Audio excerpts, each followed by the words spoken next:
వీక్షకులకు స్వాగతం, నమస్కారం. జై భీమ్రావ్ భారత పార్టీ అధ్యక్షుడు జడ శ్రవణ్ కుమార్ గతంలో జగన్మోహన్ రెడ్డి పరిపాలనలో డాక్టర్ అంబేద్కర్ విదేశీ విద్యోన్నత పథకం పెడితే ఆ పథకాన్ని రద్దు చేసి దళితులకు జగన్మోహన్ రెడ్డి ఎలా అన్యాయం చేశాడో తెలిసిందే. ఆనాడు ప్రశ్నించని మాట్లాడని జడ శ్రవణ్ కుమార్ నిన్న అసెంబ్లీలో తిరుమల లడ్డూ మీద చర్చ జరిగితే ఉప ముఖ్యమంత్రి పవన్ కళ్యాణ్ గారిని నిష్ఠ దరిద్రుడంటూ వ్యాఖ్యానించడాన్ని విశ్లేషించడానికి మనతో పాటు ఉన్నారు సీనియర్ జర్నలిస్ట్ దుర్గా కుమార్ గారు. వారిని అడిగి మన విశేషాలు తెలుసుకుందాం. నమస్తే సార్. నమస్తే బ్రహ్మం గారు, మన వీక్షకులు కూడా. మంగళగిరిలో పోటీ చేస్తే 400 ఓట్లు రాని జై భీమ్రావ్ పార్టీ అధ్యక్షుడు జడ శ్రవణ్ కుమార్ ఉప ముఖ్యమంత్రి పవన్ కళ్యాణ్ నిష్ఠ దరిద్రుడు అనడాన్ని ఎట్లా చూస్తారు, ఎట్లా విశ్లేషిస్తారు? మనకి అంబేద్కర్ రాసిన రాజ్యాంగం, ఆయన మహానుభావుడు అండి. ఆయనకి ముందుగా నమస్కరించి మాట్లాడుతున్నా. ఆయన ఇచ్చినటువంటి వాక్ స్వాతంత్రాన్ని ఇలాంటి వాళ్ళు ఎంత దుర్వినియోగం చేస్తున్నారో ఆయన పేరును కూడా అలాగే దుర్వినియోగం చేస్తున్నారండి. ప్రతి వాళ్ళు అంబేద్కరిజం అని చెప్పటం, వాళ్ళు చేసే అరాచకాలకి ఆయన కవచాన్ని కప్పుకుంటున్నారు.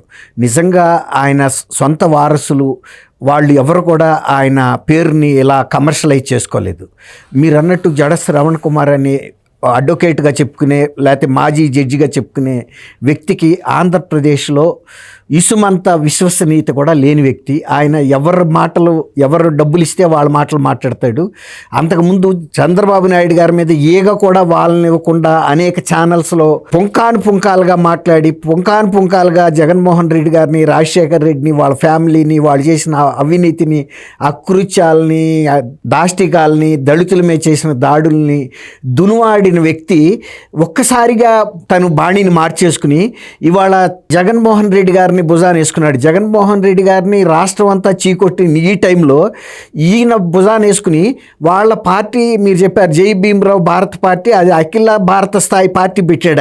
ఆయన సొంతంగా పోటీ చేస్తే 400 ఓట్లు కూడా శాసనసభ నియోజకవర్గంలో రాని వ్యక్తి ఇవాళ ఆయన 164 మంది శాసనసభ్యులు ఎవరైతే ప్రజల చేత ఎన్నుకోబడి వాళ్ళ బాధ్యతగా శాసనసభకు వచ్చారో వాళ్ళని గొర్రెల మంద అని అంటున్నాడు. శాసనసభ్యులు ప్రజల చేత ఎన్నికై శాసనసభలో వాళ్ళు వాళ్ళ విధులు నిర్వర్తిస్తుంటే ఈయనకి గొర్రెల్లాగా కనపడ్డారంటే యావత్ సభను అవమానించిన ఆయనకి ప్రివిలేజ్ నోటీస్ ఇచ్చే అవకాశం ఉందండి. ఇవ్వాలండి. ఆయన వాళ్ళు 175 మంది ఎన్నికయ్యారు, ఆయన 164 మంది పేర్లే చెబుతున్నాడు. 11 మంది తీసేశాడు. వాళ్ళు వేస్ట్ అనుకున్నాడు. ఆయన కూడా వేస్ట్ అనుకున్నాడు. ఆ మాట చెప్పాలిగా. అసలు వాళ్ళు ఎక్కడ మేస్తున్నారు, ఏ గుట్టల్లో కొండల్లో మేస్తున్నారు? వీళ్ళు గొర్రెలే, వాళ్ళు గొర్రెలేనా? ఇంకేమన్నా మొన్న అది ప్రసాదంలో కలిసిందన్నారు కదా లడ్డూలో, అలాంటి జంతువుల పేరు ఏమన్నా పెడతాడా? ఏదో పేరు పెట్టాలి కదా. ఇప్పుడు 175 మందికి పెట్టాలి పేరు పెడితే. లప్స అందాం అనుకున్నాడు, 11 మంది అనలేకపోయాడు. అదే అంటున్నా, ఏదో మరి ఇప్పుడు అలాంటి ద్వంద్వ ప్రమాణాలతో ఉన్న వ్యక్తిని ఇవాళ ఆయన ఒక జాతీయ పార్టీ అధ్యక్షుడు అయ్యి ఇంకొక పార్టీకి అఫీషియల్ స్పోక్స్ పర్సన్ గా పనిచేస్తున్నాడు. ఒక ప్రాంతీయ పార్టీ కూడా కాదు, ఒక తోక పార్టీ. ఆ తోక పార్టీకి ఈయన అఫీషియల్ స్పోక్స్ పర్సన్ గా ఎందుకు పనిచేస్తున్నాడు అర్థం కావట్లేదు. పోనీ ఆ పార్టీ కన్నా విశ్వసనీయత ఉండాలి, స్పోక్స్ పర్సన్ కన్నా ఉండాలి. పార్టీకి ఎట్లాగూ లేదు, స్పోక్స్ పర్సన్ కి అంతకన్నా లేదు. ఆయన మాట్లాడేది ఏమన్నా అర్థం ఉందండి? నువ్వు ఒక జాతీయ పార్టీ, అంబేద్కర్ తరపున పార్టీ పేరుకు ఉపయోగించుకున్నావు. దాని మూలానైనా కూడా నువ్వు రాజ్యాంగ వ్యవస్థల పట్ల కొంత గౌరవం చూపించాలి. 164 మందిని నిష్ఠ దరిద్రులని లేకపోతే గొర్రెల మందని నిన్న ఆయన పవర్ పాయింట్ ప్రజెంటేషన్ ఇచ్చాడు సీఎం గారు. అది లడ్డు అపచారం విషయంలో ఆ పవర్ ప్రజెంటేషన్ ఇచ్చింది ఫ్లోర్ ఆఫ్ ద హౌస్, శాసనసభ వేదిక మీద ఆయన మాట్లాడాడు అంటే శాసనసభ లోపల అది అన్ని కూడా రికార్డ్ అయి ఉంటుంది. ఆయన బద్ధుడై ఉంటాడు. బద్ధుడై ఉండాల్సిన బాధ్యత చంద్రబాబు గారికి ఉంది. లేదు, ఆయన కనుక నిన్న అన్ని అబద్ధాలు, అసత్యాలు, ఆరోపణలు, సత్యదూరమైన అంశాలు మాట్లాడాడని చెప్తున్న ఆయన ఒక లాయర్ కూడా ఒకవేళ కనుక నిజంగా అటువంటి పరిస్థితి ఉంటే నువ్వే నిగ్గదీసి కోర్టులో వేస్తే చంద్రబాబు నాయుడు గారు వచ్చి నుంచోవాలి. ఇంప్లీడ్ అవ్వచ్చు కదా. అవ్వచ్చు, అసలు ఆయన వేయొచ్చు. అసలు నిన్న శాసనసభలో జరిగిన పవర్ పాయింట్ ప్రజెంటేషన్ అనేది దానికి చట్టబద్ధత లేదు. ఆ వ్యక్తి మాట్లాడే ఆయనకి విశ్వసనీయత లేదు. కేవలం అక్కడ చెప్పిన అబద్ధాలు మాత్రమే, అభూత కల్పనలు కూడా. అవతల రాజకీయ పార్టీల మీద దుమ్మెత్తి పోస్తున్నాడు. రెండోది, కలియుగ దైవమైన శ్రీ వెంకటేశ్వర పేరుని ఆయన దుర్వినియోగం చేస్తున్నాడు. కాబట్టి ఆయన్ని శాసనసభ్యత్వాన్ని, ఆయన ముఖ్యమంత్రి పదవిని కూడా రద్దు చేయమని నువ్వు ఏ కోర్టులో అయినా కూడా ఛాలెంజ్ చేయొచ్చు. అది శాసనసభ ఫ్లోర్ ఆఫ్ ద హౌస్ అనేది దానికి ఒక శాంక్టిటీ ఉంది. అదే ఎక్కడో బయట వేదికల మీద మాట్లాడితే మాట్లాడలేదో అది వేరే మాట. ఇక్కడ శంకులో పోస్తే తీర్థం అవుతుంది అన్నట్టు ఏ వ్యక్తి అయినా సరే, సభ్యుడు కానీ, మంత్రి కానీ, ఉప ముఖ్యమంత్రి, ముఖ్యమంత్రి కానీ, స్పీకర్ స్థానం నుంచి మాట్లాడే మాటకి వాల్యూ వేరే ఉంటుంది. అదే స్పీకర్ గారు ఆయన నియోజకవర్గంలోకి వెళ్ళి ఒక పబ్లిక్ మీటింగ్లో మాట్లాడే మాటకి వేరే ఉంటుంది. ఇది ఆదేశం. ఇది ఒక రాజ్యాంగ పదవిలో కూర్చుని ఆయన మాట్లాడాడంటే అది ఆదేశం. ప్రతి అక్షరం కూడా రికార్డ్ అవుతుంది. రేపు ఆన్సరబుల్ కూడా. ఎట్లా ఇప్పుడు జడ్జెస్ కనుక ఎట్లా ఉంటుందో అట్లాంటి సీట్ అది, అలాంటి పీఠం. కాబట్టి జడ శ్రవణ్ కుమార్ గారు ప్రజల్లో ఇంతకు ముందే పూర్తిగా తను విశ్వసనీయతను కోల్పోయాడు. కొంతమంది మాజీ జడ్జి తర్వాత జై భీమ్రావ్ భారత్ పార్టీ అనేదన్న కొన్ని ఆశయాలతో పెట్టాడు అనుకున్నారు. కానీ ఆయన మాట్లాడుతున్న తీరు, ఆయన వ్యవహరిస్తున్న తీరు, ఆయన ఒక మాట చెప్పాడండి, నేను కూటమి ప్రభుత్వాన్ని నా పార్టీ సపోర్ట్ కనుక కావాలంటే ప్రతి నియోజకవర్గం నుంచి, అంటే 175 నియోజకవర్గాల నుంచి 175 కోట్లు చంద్రబాబు నాయుడు గారిని అడిగానని ఒక మీడియా ఇంటర్వ్యూలో చెప్పాడు. అంటే నువ్వు డబ్బులు మనిషి అనమాట. అంబేద్కర్ గారి పేరు నీ పార్టీకి పెట్టుకుని ఆయన్ని బఠానీల కింద అమ్మటానికి నువ్వు సిద్ధపడ్డావు. అంటే అంబేద్కర్ రాజ్యాంగం, అంబేద్కర్ భావజాలం ముసుగులో రాజారెడ్డి భావజాలను ప్రదర్శిస్తున్నాడు. అంతే, ఖచ్చితమైన మాట చెప్పారు మీరు. లోన ముందేమో అంబేద్కర్ ఉంది, పైన క్యాప్సూల్ ఏమో లోన ముందేమో రాజారెడ్డిది ఉంది, పైన క్యాప్సూల్ ఉంటుంది చూసారా, అది అంబేద్కర్ దేశాడు. అట్లాంటి వ్యక్తివి నువ్వు. నీ అంతటి నువ్వే చెప్పావు. తర్వాత ఇంకొక 5-6 సీట్లు అడిగాడంట. నువ్వు ఆ పార్టీకి అధ్యక్షుడివి, మాజీ జడ్జి అని చెప్పి ప్రముఖ ఛానల్స్ అన్నింటిలో ఆ రోజున తెలుగుదేశం పార్టీ తరపున భుజాన్ని వేసుకుని మాట్లాడి జనం అందరూ నిన్ను వేరేగా చూశారు. అంటే ఒక న్యాయం తరపున నిలబడతావు అనుకుని నువ్వు ఇప్పుడు సడన్ గా నీ ప్లేట్ మార్చేసి, అంటే 175 కోట్లు కాకుండా 5 సీట్లు అడిగి 5 సీట్లు కూడా అదే ఆయనే చెప్పాడు. అది కూడా ఆయనే చెప్పాడు.